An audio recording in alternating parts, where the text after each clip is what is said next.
Welcome back students. आपकी NCERT की हिंदी की नई बुक है मल्हार, जो कि एनईपी के अकॉर्डिंग नई लॉन्च हुई है 2024 में। इसका चौथा पार्ट है बेटे हार की जीत, जो कि एक कहानी है। इसे लिखा है सुदर्शन ने। लेखक इसके हैं सुदर्शन। तो चलिए आज के वीडियो में हम लोग इस कहानी को पढ़ेंगे और कहीं कुछ एक्सप्लेन करने की जरूरत आएगी तो वो भी मैं आपको साथ के साथ बताती चलूंगी। तो शुरू कर लेते हैं हम लोग कहानी हार की जीत। इसके पहले के पार्ट, आपका पहला पार्ट था मातृभूमि। उसका वीडियो मैंने आपके लिए बनाए हुए हैं, पाठ पठन के, अभ्यास कार्य के, गतिविधियों के। उसके बाद आपका पार्ट था गोल, उसके भी आपके वीडियोस बने हुए हैं। उसके बाद आपका तीसरा पार्ट था पहली बूंद। उसके वीडियोस भी आपको बेटा यहाँ पर मिल जाएंगे सारे के सारे प्लेलिस्ट में। आपकी 6 क्लास की अलग से प्लेलिस्ट बनी हुई है, उसमें आपको सारे के सारे वीडियोस मिल जाएंगे। इसलिए आप लोग बेटे चैनल सब्सक्राइब कर लीजिए, क्योंकि आगे के भी जितने भी वीडियोस हैं आपके सारे के सारे पूरे सिलेबस के आपको यहीं पर मिलेंगे। तो चलिए हम लोग शुरू कर लेते हैं कहानी हार की जीत, जिसे लिखा है सुदर्शन ने। तो माँ को अपने बेटे और किसान को अपनी लहलहाते खेत देखकर जो आनंद आता है, वही आनंद बाबा भारती को अपना घोड़ा देखकर आता था। यानी कि कोई माँ जो होती है वो अपने बेटे को देख करके बहुत खुश होती है। ऐसे ही किसान जो होता है वो अपने खेतों में लहलहाती अच्छी खिली हुई फसल देख करके बहुत खुश होता है। ठीक ऐसी ही खुशी जैसे कि किसी माँ को अपने बेटे को देख करके खुशी होती है और किसी किसान को अपनी खेती देख करके फसल देख करके खुशी होती है, ऐसी ही खुशी बाबा भारती को अपने घोड़े को देख करके होती थी। तो भगवत भजन से जो समय बचता वो घोड़े को अर्पण हो जाता। यानी कि भगवत भजन यानी कि भगवान का भजन करना। ईश्वर के भक्त थे बाबा भारती, तो ईश्वर की भक्ति करने के बाद जो समय बचता वो घोड़े को अर्पण हो जाता। घोड़े को अर्पण हो जाता का मतलब वो बाकी का अपना सारा का सारा टाइम घोड़े पर लगाया करते थे, घोड़े के साथ टाइम स्पेंड किया करते थे। कहीं कुछ डाउट हो तो बेटा आप लोग कमेंट सेक्शन में पूछ सकते हैं। वो घोड़ा बहुत सुंदर था, बहुत सुंदर था, बड़ा बलवान, मतलब बहुत पावरफुल था और बहुत सुंदर था। उसके जोड़ का घोड़ा सारे इलाके में न था। जोड़ का घोड़ा सारे इलाके में न था का मतलब उसके जैसा कोई और घोड़ा या उससे ज्यादा बलवान या उससे मुकाबला करने वाला या उसकी कंपटीशन का कोई और घोड़ा उस इलाके में नहीं था। यानी कि उस इलाके का सबसे सुंदर और सबसे बलवान घोड़ा बाबा भारती का था। बाबा भारती उसे सुल्तान कहकर पुकारते, यानी कि बाबा भारती ने उसका नाम क्या रखा हुआ था? सुल्तान। तो बाबा भारती के घोड़े का नाम क्या था बेटे? सुल्तान। तो आगे अपने हाथ से खरहरा करते, यानी कि खरहरा करना होता है बेटे कि जैसे हम लोगों के घरों में कपड़े धोने का ब्रश होता है, उसी तरीके का थोड़ा सा हार्ड ब्रश होता है जिससे जानवरों की कॉम्बिंग की जाती है बेटा। उनके बालों को साफ किया जाता है ताकि अगर उनके बालों में कोई कूड़ा हो तो वो निकल जाए, और कभी कभी कुछ कुछ कीड़े हो जाते हैं उनके बालों में तो वो भी उससे निकल जाया करते हैं। तो इसके लिए खरहरा किया जाता है जानवरों को, ताकि उनके बालों में कोई कीड़ा ना पड़े और कूड़ा ना जमे। तो इसके लिए जब कई बार डॉग्स होते हैं घरों में, उनको भी खरहरा किया जाता है, लेकिन उसको कॉम्बिंग कह दिया जाता है, क्योंकि जानवर जो कुत्ते होते हैं घर में छोटे होते हैं, लेकिन घोड़ा बड़ा होता है तो उसके बालों को कॉम्बिंग करना खरहरा करना कहलाता है बेटे। तो बाबा भारती जो थे वो उसका जो उनका घोड़ा था सुल्तान, उसके बालों का अपने आप खरहरा करते, खुद दाना खिलाते और देख देख कर प्रसन्न होते। यानी कि जो घोड़ा था बाबा भारती के पास, उसके सारे के सारे काम वो खुद किया करते थे और उसको खाना पानी भी अपने आप खिलाया करते थे, और उसको देख देख करके वो बहुत खुश हुआ करते थे। उन्होंने रुपया, माल, असबाब, जमीन आदि अपना सब कुछ छोड़ दिया था। यानी कि उनके पास अब ना तो रुपया था, ना कोई जमीन थी, ना कोई जायदाद थी, कुछ भी नहीं था। यहाँ तक कि उन्हें नगर के जीवन से भी घृणा थी, मतलब शहरी जीवन भी उनको पसंद नहीं था। उनके पास कुछ नहीं था, सिर्फ उनका घोड़ा था सुल्तान, उसके अलावा वो सब कुछ छोड़ आए थे। अब गांव के एक छोटे से मंदिर में रहते और भगवान का भजन करते थे। अब क्या था कि वो एक गांव के छोटे से मंदिर में रहा करते थे और वहीं रहते हुए वो भगवान का भजन किया करते थे। मैं सुल्तान के बिना नहीं रह सकूंगा, उन्हें ऐसी भ्रांति सी हो गई थी। मतलब अब एक तरीके से बाबा भारती को ऐसे लगने लगा था, उनको ऐसा यकीन होने लगा था कि अब मैं सुल्तान के बिना नहीं रह पाऊंगा, मुझे सुल्तान मेरे लिए बहुत जरूरी है। जैसे इंसान होता है वो भी कहता है ना, मैं अपने बच्चों के बगैर नहीं रह पाऊंगा, बच्चे कहते हैं हम अपने मम्मी पापा के बिना नहीं रह पाएंगे। ऐसे ही बाबा भारती को भी लगता था अब कि वो सुल्तान के बगैर नहीं रह पाएंगे। वे उसकी चाल पर लट्टू थे। चाल पर लट्टू होने का मतलब है उसकी चाल उनको बहुत पसंद थी। ये बेटा मुहावरा है, जहां जहां मुहावरे आएंगे मैं आपको साथ के साथ बताऊंगी। एक ये घोड़े को अर्पण हो जाता था, अर्पण हो जाना भी अपने आप में एक मुहावरा है। अर्पण हो जाता था यानी कि पूरी तरह से उसको उसके लिए डेडिकेटेड हो जाता था। तो चाल पर लट्टू होना मतलब चाल बहुत पसंद आना, चाल बहुत पसंद होना। कहते ऐसे चलता है जैसे मोर घटा को देखकर नाच रहा हो। तो बाबा भारती अपने घोड़े के बारे में कहा करते थे कि जब ये चलता है तो ऐसे लगता है कि जैसे कोई मोर बादल देखकर, बादलों में घटा देखकर नाच रहा हो। यानी कि उनको उसकी चाल बहुत पसंद थी और उनको बाबा भारती को यानी कि सुल्तान की चाल देख करके मोर की चाल याद आया करती थी। कहते हाँ आगे, जब तक संध्या समय सुल्तान पर चढ़कर 8-10 मील का चक्कर न लगा लेते उन्हें चैन न आता। यानी कि जब तक वो सुल्तान की पीठ पर बैठ करके इवनिंग में, शाम के समय, संध्या समय यानी कि शाम को यानी कि इवनिंग में, तो जब शाम के टाइम वो सुल्तान जो उनका घोड़ा था उसकी पीठ पर बैठ करके 8-10 मील का चक्कर ना लगा लेते यानी कि एक राइड ना ले लेते, तब तक उनको चैन नहीं आया करता था। ये आपको आपकी बुक में बेटा तस्वीर दिखाई गई है, फोटो दिखाई गई है बाबा भारती और उनके घोड़े सुल्तान की। तो हो सकता है कि आपके टीचर्स ये पिक्चर बनाने के लिए भी आपको नोटबुक में कहीं, तो आपको इसकी प्रैक्टिस भी कर लेनी चाहिए। बहुत सिंपली बनी हुई है बेटा, आप लोग देख सकते हैं यहाँ पर। आगे यहां तक तो बात हुई बेटे बाबा भारती की और उनके घोड़े की, कि बाबा भारती कैसे थे, उनके पास कुछ नहीं था सिवाय घोड़े के, और घोड़ा बहुत सुंदर था, बहुत बलवान था। ठीक है, आगे बात चलेगी कहानी में। तो आगे है, खड्ग सिंह उस इलाके का बहुत प्रसिद्ध डाकू था। खड्ग सिंह जो था उस इलाके का बहुत ही फेमस डाकू था। ठीक है, डाकू कौन होते हैं? जो लोगों की चीजें लूटपाट करके ले जाते हैं, छीन ले जाते हैं, है ना। तो लोग उसका नाम सुनकर कांपते थे, लोगों को उसे बहुत डर लगता था, इतना डर लगता था कि उसका नाम सुनकर के लोग डर के मारे कांपने लग जाते थे। तो होते होते सुल्तान की कीर्ति उसके कानों तक भी पहुंची। अब जब जो सुल्तान था, इलाके का सबसे सुंदर घोड़ा था, सबसे बलवान घोड़ा था, तो उसकी जब धीरे धीरे करके उसका फेम होने लग गया, उसकी प्रसिद्धि होने लग गई, तो धीरे धीरे क्या हुआ कि उसकी प्रसिद्धि, उसकी कीर्ति, उसका नाम डाकू के पास भी पहुंचा, डाकू खड्ग सिंह के पास भी पहुंचा। उसका हृदय उसे देखने के लिए अधीर हो उठा। अधीर होना मतलब हृदय मतलब दिल। उसका दिल इस घोड़े को देखने के लिए, अधीर होना मतलब बेचैन होना। अब डाकू जो था खड्ग सिंह, उसका दिल इस घोड़े को देखने के लिए बेचैन होने लग गया। तो बेचैन हो गया कि इतना सुंदर घोड़ा है, मुझे तो देखना चाहिए। तो बेटा ये कहानी उस जमाने की है जब आमतौर पर लोगों के पास गाड़ियां नहीं हुआ करती थी, लोग घोड़े से ही यहाँ वहां जाना पसंद किया करते थे।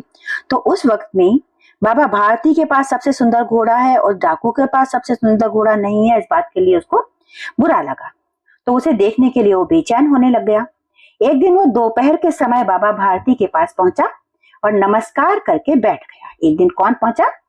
डाकू खड्ग सिंह बाबा भारती के पास पहुंचा और उनको नमस्कार करके बैठ गया। अब बाबा भारती ने पूछा, खड्ग सिंह क्या हाल है?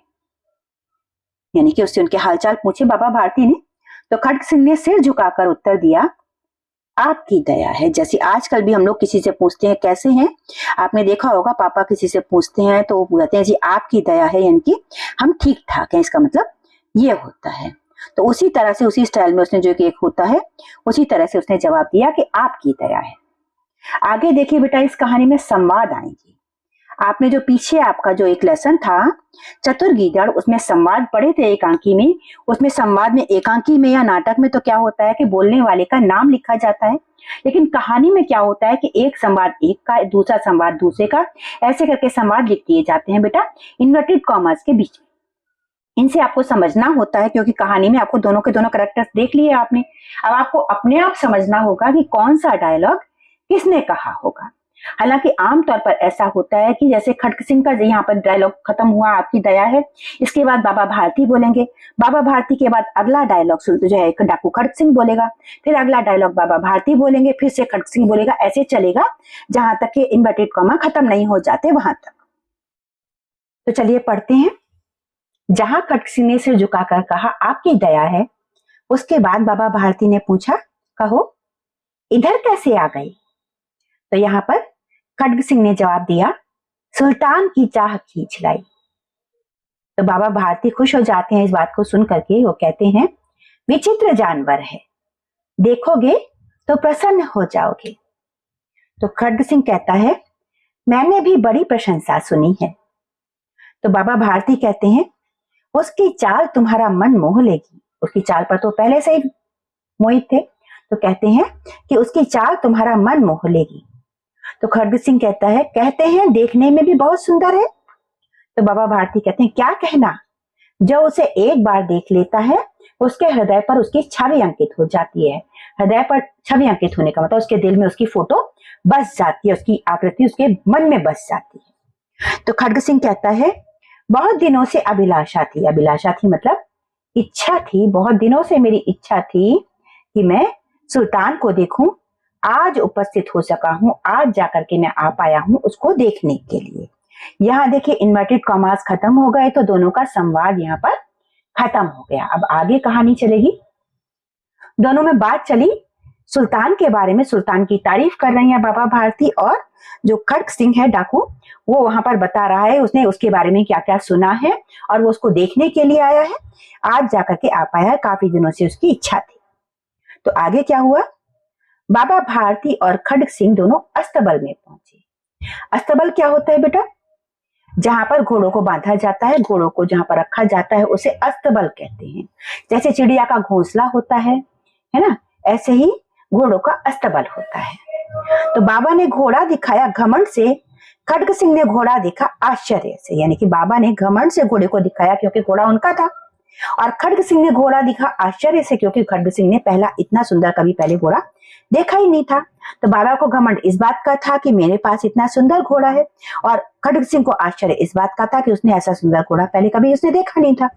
उसने सैकड़ों घोड़े देखे थे परंतु ऐसा बांका घोड़ा उसकी आंखों से कभी ना गुजरा था। बांका मतलब इतना सुंदर घोड़ा उसकी आंखों के सामने से कभी ना गुजरा था, मतलब उसने अपनी आंखों से इतना सुंदर घोड़ा पहले कभी नहीं देखा था।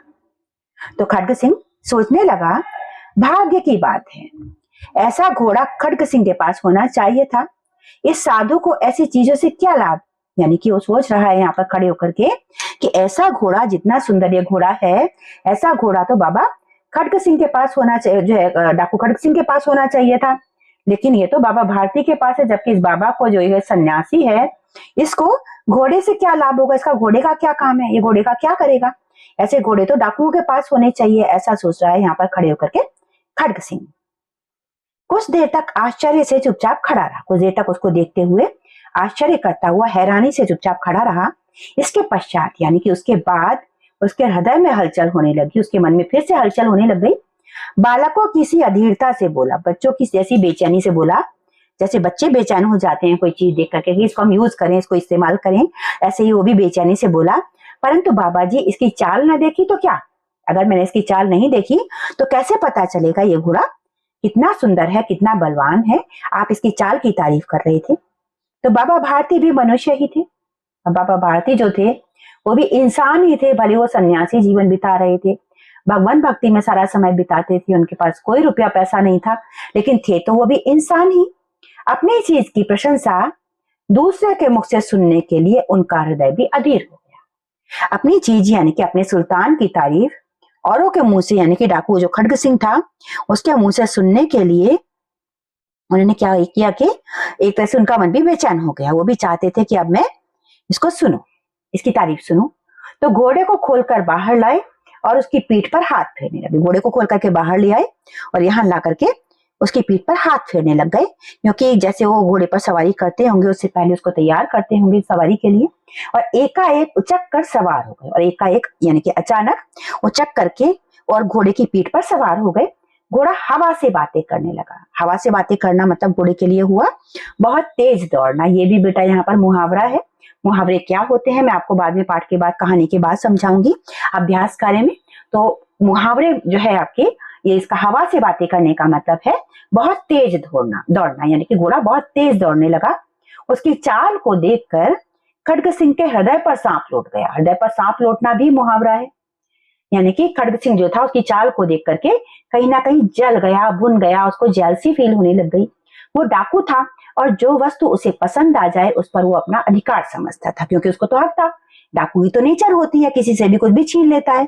तो ये डाकू था और इसने जब देखा कि बाबा भारती का घोड़ा इतना सुंदर है, इतनी तेज दौड़ता है, तो उसको जलन हुई।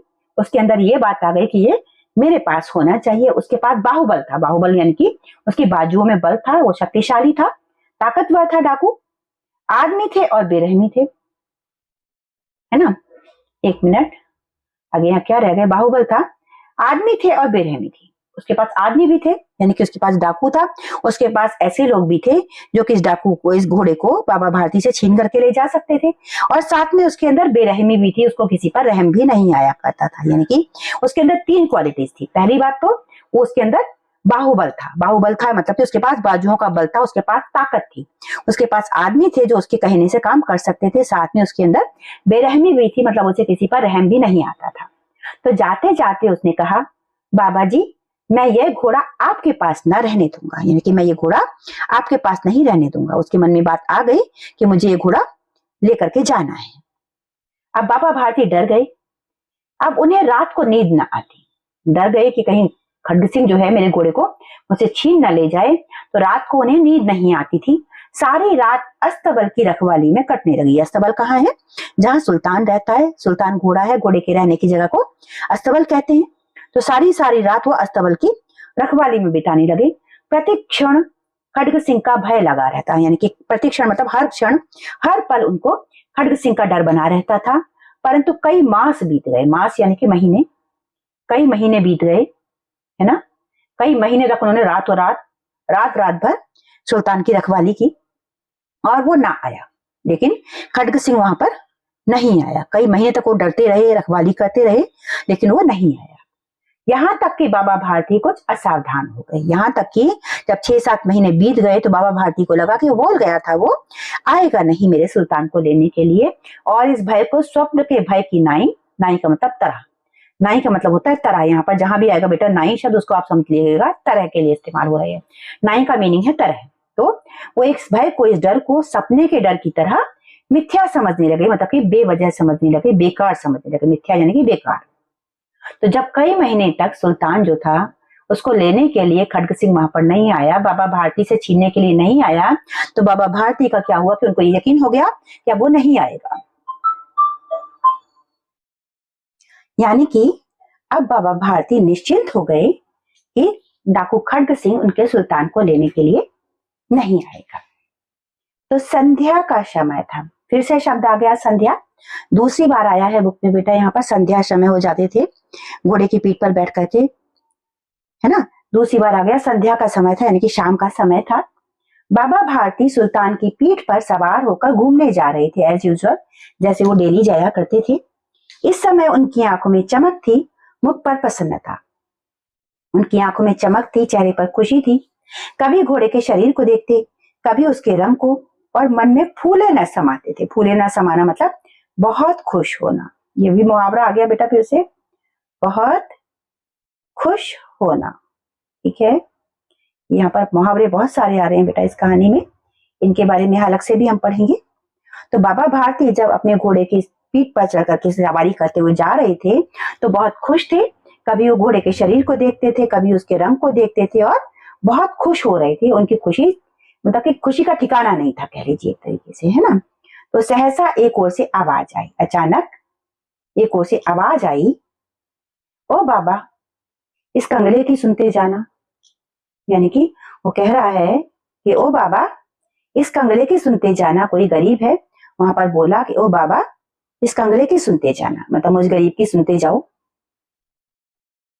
आवाज में करुणा थी, बाबा ने घोड़े को रोक लिया। आवाज में करुणा थी तो बाबा ने घोड़े को रोक लिया। करुणा थी मतलब आवाज में दर्द था। आवाज दुख से भरी हुई थी, जिसने कहा था ओ बाबा कंगले की सुनते जाना। तो बाबा ने घोड़े को रोक लिया। देखा एक अपाहिज वृक्ष की छाया में पड़ा कराह रहा है। अपाहिज यानी कि दिव्यांग कोई व्यक्ति है जो बेचारा गरीब है, बहुत गरीब है और बहुत शरीर से लाचार है और पेड़ की छाया में पड़ा हुआ कराह रहा है।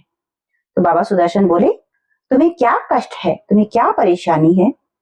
तो अपाहिज ने हाथ जोड़कर कहा, जो अपाहिज था, जो व्यक्ति था वहां पर, उसने हाथ जोड़कर कहा, बाबा मैं दुखी आ रहा हूँ, मतलब मैं बहुत दुखी व्यक्ति हूँ, मुझ पर दया करो। रामा वाला यहाँ से 3 मील है। यहाँ से जैसे घोड़े पर तो वो 10-20 मील जाया करते थे, यहाँ से रामा वाला नाम की जगह है, वो 3 मील की दूरी पर है, मुझे वहां जाना है। मतलब वो बताता है कि मुझे रामा वाला जाना है, जो कि यहाँ से 3 मील की दूरी पर है। घोड़े पर चढ़ा लो, परमात्मा भला करेगा। मुझे अगर तुम अपने घोड़े पर चढ़ा लोगे और वहां छोड़ दोगे तो तुम्हारा ईश्वर बहुत भला करेगा, ईश्वर तुम्हारा भला करेगा। तो यहाँ पर बाबा भारती पूछते हैं, वहां तुम्हारा कौन है? मतलब तुम्हें रामा वाला जाना है तो वहां पर तुम्हारा कौन है? तो कहता है, दुर्गा दत्त वैद्य का नाम आपने सुना होगा, मैं उनका सौतेला भाई हूँ। कहते हैं कि आपने दुर्गा दत्त वैद्य का नाम सुना होगा, मैं उनका सौतेला भाई हूँ। यानी कि वो यहाँ पर बताता है कि रामा वाला जो जगह है वहां पर वैद्य रहते हैं एक दुर्गा दत्त नाम के, मैं उनका सौतेला भाई हूँ। तो बाबा भारती ने घोड़े से उतरकर अपाहिज को घोड़े पर सवार किया और स्वयं उसकी लगाम पकड़कर धीरे धीरे चलने लगे। यानी कि बाबा भारती ने खुद घोड़े से उतरे, उस अपाहिज को जो कि था, जो करा रहा था, उसको अपने घोड़े पर सवार किया और फिर वहां से वो धीरे धीरे चलने लग गए। घोड़े की रस्सी पकड़कर, घोड़े की रस्सी को कहा जाता है बेटा लगाम, ठीक है? तो लगाम पकड़कर बाबा भारती धीरे धीरे चलने लगे। सहसा, सहसा का मतलब है अचानक, है ना? एक मिनट। तो उन्हें एक झटका सा लगा, अचानक ही बाबा भारती को एक झटका सा लगा और लगाम हाथ से छूट गई। लगाम यानी कि घोड़े की रस्सी हाथ से छूट गई। उनके आश्चर्य का ठिकाना ना रहा। आश्चर्य का ठिकाना ना रहना का भी मुहावरा है बेटा। इसका मतलब उन्हें बहुत ज्यादा हैरानी हुई जब उन्होंने देखा कि अपाहिज घोड़े की पीठ पर तनकर बैठा है और घोड़े को दौड़ाए लिया जा रहा है। यानी कि जब उन्होंने देखा कि एक अपाहिज जो बनकर के उनके घोड़े की पीठ पर, जिसको उन्होंने चढ़ाया था, जो अपाहिज बनकर उनके से कह रहा था इस कंगले की सुनते जाना, वो व्यक्ति अब घोड़े की पीठ पर तनकर बैठा हुआ था और घोड़े को उनसे लगाम खींच करके, छीन करके दौड़ाए हुए लिए जा रहा है। इस बात से बाबा बहुत हैरान हो गए। बाबा भारती, उनके मुख से भय, विस्मय और निराशा से मिली हुई चीख निकल गई। भय मतलब कि डर, विस्मय यानी कि हैरानी, और निराशा मतलब निराश हो गए कि अब मेरा घोड़ा मेरे पास से चला गया। वो तुरंत समझ गए कि ये काम किसने किया होगा। वह अपाहिज डाकू खड्ग सिंह था। मतलब खड्ग सिंह जो था वो अपाहिज का नाटक करके वहां पर बैठा हुआ था, ढोंग करके बैठा हुआ था ताकि वो सुल्तान को छीन सके। तो बाबा भारती कुछ देर तक चुप रहे और कुछ समय पश्चात, यानी कि कुछ देर के बाद, कुछ निश्चय करके उन्होंने कुछ फैसला कर लिया। पूरे बल से चिल्लाकर बोले, यानी कि पूरी ताकत से चिल्ला करके बाबा भारती बोले, जरा ठहर जाओ, यानी कि जरा रुक जाओ। बाबा भारती जब उनके हाथ से घोड़ा छीना गया तो कुछ देर के लिए तो हैरान हो गए। उनको यकीन नहीं हुआ कि उनका घोड़ा छीना जा चुका है। भय हुआ उनको, हैरानी हुई, साथ में निराशा भी हुई कि मेरा घोड़ा मुझसे छीना जा चुका है। लेकिन फिर कुछ सोच करके उन्होंने मन में कुछ सोचा और फिर अचानक से तेज से बोले, जरा ठहर जाओ। अब खड्ग सिंह ने यह आवाज सुनकर घोड़ा रोक लिया।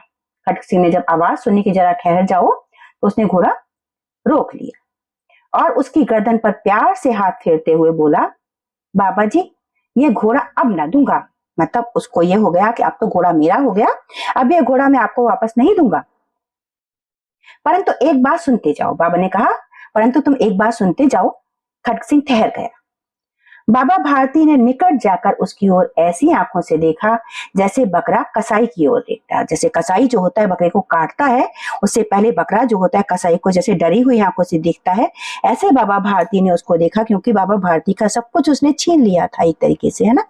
तो उन्होंने कहा, यह घोड़ा तुम्हारा हो चुका है, मैं तुमसे इसे वापस करने के लिए ना कहूंगा। यानी कि तुमने मुझसे घोड़ा छीन लिया है, इसलिए अब यह घोड़ा तुम्हारा हो चुका है, मैं इस घोड़े के लिए कुछ नहीं कहूंगा। परंतु खड्ग सिंह, लेकिन खड्ग सिंह, केवल एक प्रार्थना करता हूं, मैं तुमसे एक प्रार्थना करता हूं, इसे अस्वीकार न करना, मतलब मेरी बात मान लेना, मेरी प्रार्थना को मान लेना तुम, नहीं तो मेरा दिल टूट जाएगा। तुम मेरी प्रार्थना नहीं मानोगे तो मेरा दिल टूट जाएगा। मैं तुमसे प्रार्थना कर रहा हूं, मेरी बात मान लो। तो खड्ग सिंह क्या कहता है, बाबा जी आज्ञा दीजिए, आज्ञा कीजिए, मैं आपका दास हूं, केवल यह घोड़ा ना दूंगा। यानी कि बाबा जो भारती हैं उनका वो सम्मान कर रहा है वैसे तो, लेकिन घोड़े पर उसका मन आ गया, घोड़े के लिए वो लालची हो गया है, इसलिए कहता है बाबा जी आप आज्ञा दीजिए, आप जो कहेंगे मैं वो करूंगा, लेकिन ये घोड़ा आपको वापस नहीं दूंगा। तो बाबा भारती कहते हैं अब घोड़े का नाम ना लो, मतलब अब मैं घोड़े की बात कर ही नहीं रहा, मैं तुमसे इस विषय में कुछ न कहूंगा, मैं घोड़े के बारे में तुमसे कुछ नहीं कहूंगा। मेरी प्रार्थना केवल ये है कि इस घटना को किसी के सामने प्रकट न करना। मतलब तुमने जिस तरीके से मुझसे घोड़ा छीना है, एक गरीब होने का ढोंग किया कि मेरी मदद कर दो, मैंने तुम्हें इस तरह से मदद दी और तुमने मेरा घोड़ा छीन लिया, इस बात की चर्चा किसी से मत करना कि तुम्हें ये घोड़ा मैंने मुझसे कैसे हासिल किया, ये बात किसी को बताना मत। खड्ग सिंह का मुंह आश्चर्य से खुला रह गया। खड्ग सिंह हैरान हो गया, इन्होंने ये बात क्या कही कि मैं किसी से कहूं नहीं, ये बात किसी को क्यों ना बताऊं। उसे लगा था कि उसे घोड़े को लेकर यहाँ से भागना पड़ेगा।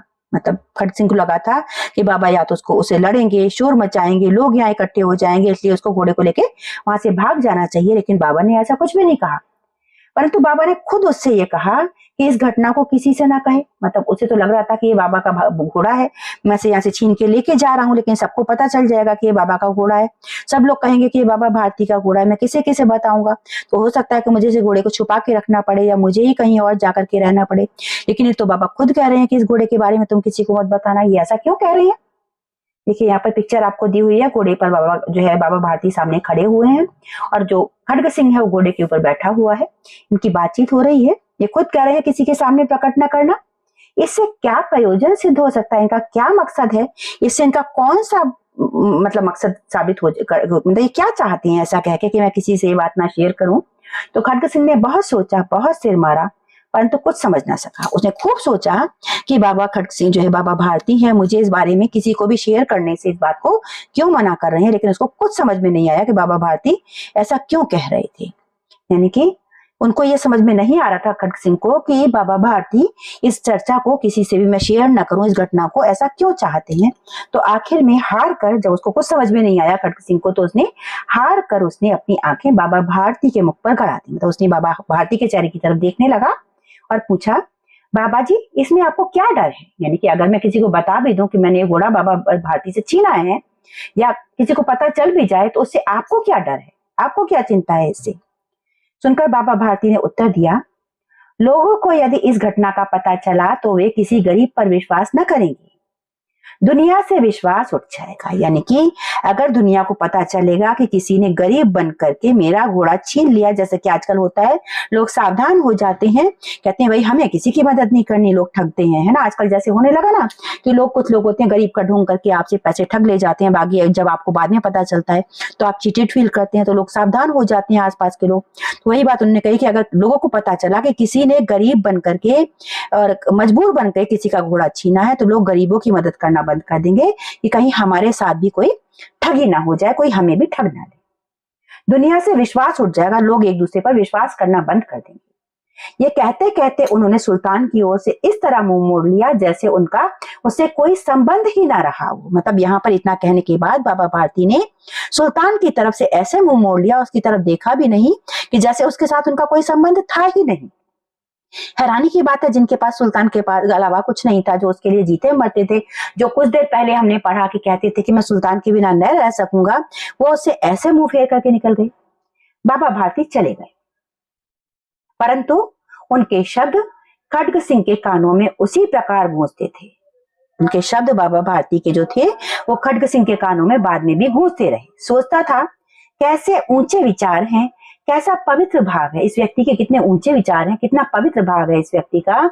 उन्हें इस घोड़े से प्रेम था, यानी कि बाबा भारती को इस घोड़े से प्रेम था। इसे देखकर उनका मुंह फूल की नाई खिल जाता था। फूल की नाई मतलब फूल की तरह खिल जाता था उनका मुंह इस घोड़े को देख करके। कहते थे इसके बिना मैं न रह सकूंगा, वो कहा करते थे कि मैं इस घोड़े के बिना नहीं रह पाऊंगा। इसकी रखवाली में मैं कई रात सोए नहीं, कई रातों तक हमने पढ़ा था, 6 महीने तक उन्होंने रखवाली की, सोए नहीं। भक्ति भजन न कर रखवाली करते रहे। भक्ति भजन भी छोड़ दिया, भजन भक्ति छोड़ दी और घोड़े की रखवाली करते रहे, परंतु आज उनके मुख पर दुख की रेखा तक दिखाई न पड़ती थी। मतलब इस घोड़े को, जिसके लिए वो कहते थे कि मैं इसके बगैर रह नहीं पाऊंगा, इसी घोड़े को मैंने उनसे छीन लिया, तब भी उनको ये चिंता है कि भाई दुनिया क्या कहेगी, दुनिया में जो है विश्वास खत्म ना हो जाए। उन्हें इस बात के लिए दर्द नहीं है कि मेरा घोड़ा छिन गया, वो चाहते हैं कि मैं इस बात को किसी से शेयर ना करूं। तो उन्हें केवल ये ख्याल था कि कहीं लोग गरीबों पर विश्वास करना ना छोड़ दें। मतलब उन्हें अपने घोड़े की चिंता नहीं थी, उन्हें इस टाइम भी सिर्फ ये चिंता थी कि कहीं ऐसा ना हो कि इस घटना को सुनकर के लोग गरीबों पर विश्वास करना ना छोड़ दें। तो रात के अंधेरे में खड्ग सिंह बाबा भारती के मंदिर में पहुंचा। जब रात हो गई तो खड्ग सिंह वापस पहुंचा कहाँ? बाबा के मंदिर। चारों ओर सन्नाटा था, वहां पर सन्नाटा ही होना था, क्योंकि उन्हें तो नगरीय जीवन पसंद ही नहीं था, तो नगर से अलग जाकर के ही रहा करते थे। आकाश में तारे टिमटिमा रहे थे, रात हो रही थी। थोड़ी दूर पर गांव के कुत्ते भौंक रहे थे। मंदिर के अंदर कोई शब्द सुनाई न देता था। मंदिर के अंदर बिल्कुल शांति थी, कोई शब्द सुनाई नहीं दे रहा था। खड्ग सिंह सुल्तान की बाग पकड़े हुआ था। बाग भी बेटा लगाम को ही कहते हैं, है ना, लगाम और साथ में जो रस्सी होती है गले के अंदर, उसको कहते हैं बेटा। तो सुल्तान की रस्सी को पकड़े हुए था खड्ग सिंह। तो वो धीरे धीरे अस्तबल के फाटक पर पहुंचा, अस्तबल के गेट पर पहुंचा धीरे धीरे। उसके बाद फाटक खुला पड़ा था। अब फाटक यहाँ पर जब उसने देखा कि खुला पड़ा हुआ था फाटक, इसी समय यहाँ बाबा भारती स्वयं लाठी देकर पहरा देते थे, परंतु आज उन्हें किसी चोरी किसी डाके का भय ना था। जब तक यहाँ पर सुल्तान था और उन्होंने कहा था कि भाई मैं तुम्हारे पास इसको ले जाऊंगा, यानी कि एक तरह से कि भाई मैं तुम्हारे पास इस घोड़े को ले जाऊंगा, तब क्या हुआ था कि उनको ये चिंता हो गई थी कि भाई कोई ऐसा ना हो कि इस घोड़े को ले जाएं लोग, इस वजह से उसकी रखवाली करते थे। अभी अभी हमने पाठ में पढ़ा है कहानी में। परंतु आज उन्हें किसी चोरी किसी डाके का भय नहीं था। क्यों नहीं था? क्योंकि बाबा भारती के पास तो सिर्फ एक घोड़ा था, इसके अलावा कुछ भी नहीं था। तो जब उनका घोड़ा ही चोरी हो गया था तो उसके बाद उन्हें किसी बात की चिंता ही नहीं रही कि भाई कोई मेरा घोड़ा लेकर के जाएगा या कुछ। तो उस डर से वो पूरी तरह से मुक्त हो गए थे। अब उनके पास से चुरा के ले जाने के लिए उनके पास कुछ भी नहीं था कि कोई उनके पास से कुछ चुरा करके लेके जाए। तो खड्ग सिंह ने आगे बढ़कर सुल्तान को उसके स्थान पर बांध दिया। खड्ग सिंह ने क्या किया, यहाँ पर उसने सुल्तान को ले जाकर के जहां पर खूंटा बंधा हुआ था वहां पर उसको बांध दिया। खूंटा बोलते हैं जिससे डंडी से बेटा किसी घोड़े को बांधा जाता है। और बाहर निकलकर सावधानी से फाटक बंद कर दिया। अब उसने फाटक बंद क्यों किया? क्योंकि पहले तो वहां चुराने के लिए भी कुछ भी नहीं था, तो बाबा भारती ने उस गेट को खुला छोड़ दिया था। लेकिन अब उनका सुल्तान यहाँ पर आ चुका है। खड्ग सिंह ना भी चुराए तो कोई और उस घोड़े को चुरा सकता है, इसलिए खड्ग सिंह ने उस गेट को बड़े ही आराम से बंद कर दिया। इस समय उसकी आंखों में पश्चाताप के आंसू थे, उसकी आंखों में पछतावे के आंसू थे। वो पछता रहा था कि मैंने इस घोड़े को क्यों चुराया, बाबा भारती से क्यों छीना, ऐसे व्यक्ति से मैंने इस घोड़े को छीन लिया कि जो हमेशा दुनिया के भले के बारे में सोच रहा था। आगे रात्रि का तीसरा पहर बीत चुका था। रात में 3 पहर माने जाते हैं बेटा, है ना। तो रात के 3 पहर बीत चुके थे।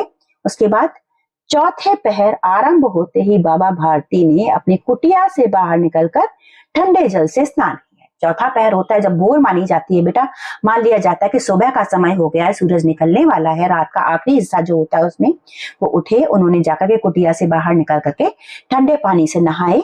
इसके पश्चात इस प्रकार जैसे कोई स्वप्न में चल रहा हो उनके पांव अस्तबल की ओर बढ़े, क्योंकि उनको आदत थी हमेशा से वो नहा करके अपने घोड़े के पास जाया करते थे। तो एक आदत जब होती है बेटे किसी चीज की, तो इंसान बिना चाहे, बिना इच्छा किए, बिना प्रयास किए उसी तरफ चल पड़ता है। तो जैसे उनको आदत थी इतने साल से, तो अस्तबल की तरफ उनके पांव चल पड़े।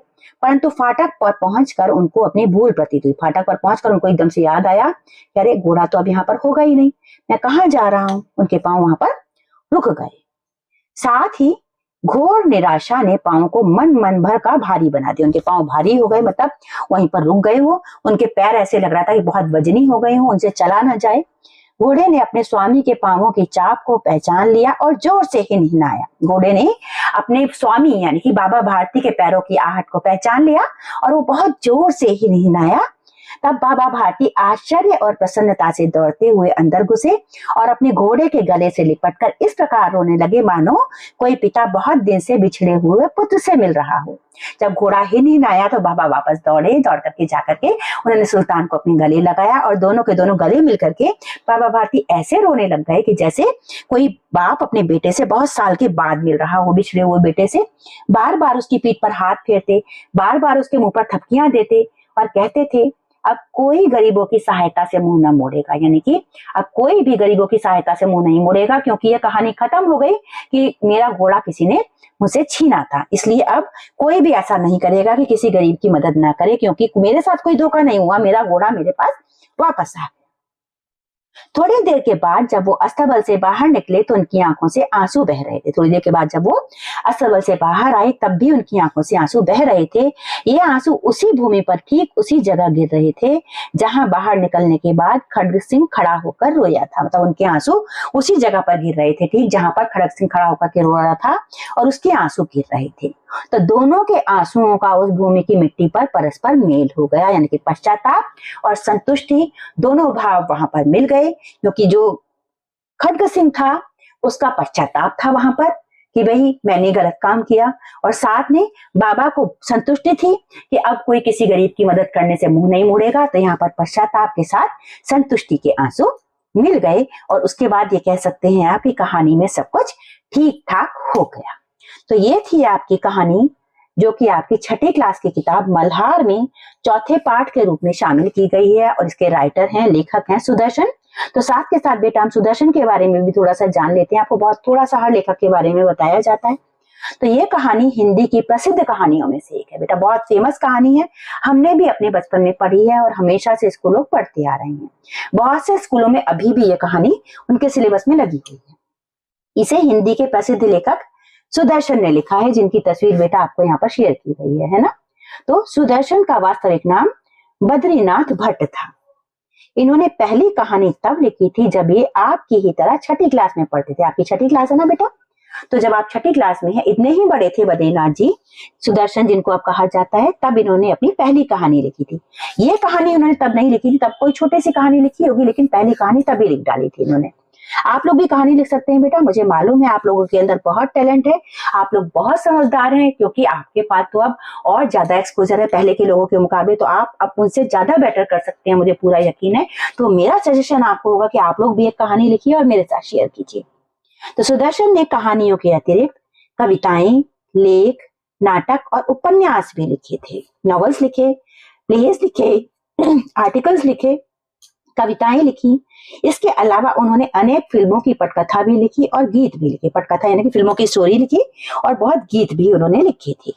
जन्म बेटा इनका देखिए हुआ था 1896 यानी कि 1896 में, और इनकी डेथ हुई 1983 में यानी कि 1983 में।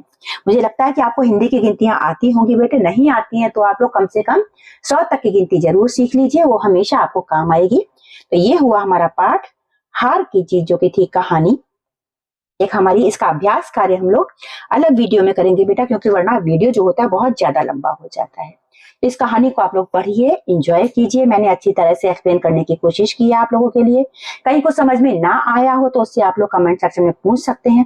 कहानी कैसी लगी है बेटा, फीडबैक जरूर दिया कीजिए, आप लोग कमेंट सेक्शन में लिखा कीजिए। कोई सजेशन देना चाहते हैं तो वो भी दिया कीजिए, है ना। तो ये कहानी आपको कैसी लगी है जरूर बताइएगा। और चैनल बेटे अगर अब तक आपने सब्सक्राइब नहीं किया है तो कर लीजिए। Have a great day ahead. जय हिंद, जय भारत।